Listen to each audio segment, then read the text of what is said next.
Hi everyone, welcome to day number 28 of our 40 days journey through Megillat Shir Hashirim.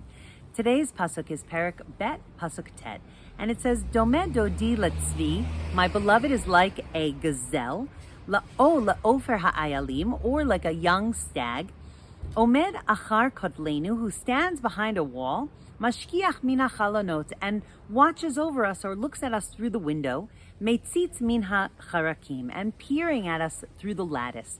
And a lattice is, of course, like covering over a window that has little holes in it. So it's like a peeking through. And the nimshal, of course, when we're talking about Am Yisrael and Hashem, is that Hashem is always watching over us. Even when we thought in Mitzrayim that he wasn't, the Torah tells us Hashem saw our pain. He heard our cries, and then he took us out of Mitzrayim. So we know that Hashem is always watching us. Hashem is peeking out at us through all of the world that he has created around us. But the Baal Shem Tov says something so beautiful. He says, Meitzitz min ha'charakim, peeking through the lattice, is a reference to tefillah. That we say at the beginning of tefillah, Hashem sfatai tiftach, Hashem, please open my lips, ufi yagi tehilasecha, and my mouth, help my mouth say your praises. Because we're asking Hashem to be with us in our words. Now, that has two meanings. A, there is an idea that Hashem is kind of like saying the tefillah with us, but also we're asking that we should feel his presence as we say the tefillot.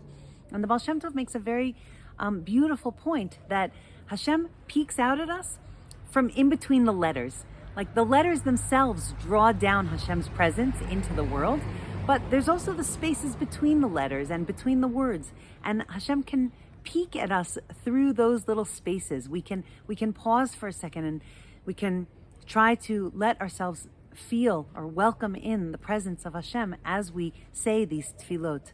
So I'll give us all a bracha that we should look around us and we should see the world and we should know that Hashem is kind of peeking at us, from the leaves and from the trees and from the windows and from everything all around us.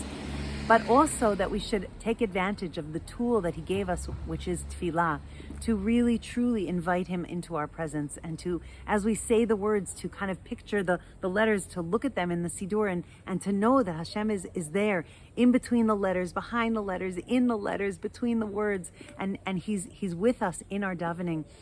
And I bless us to open up our hearts to feel that.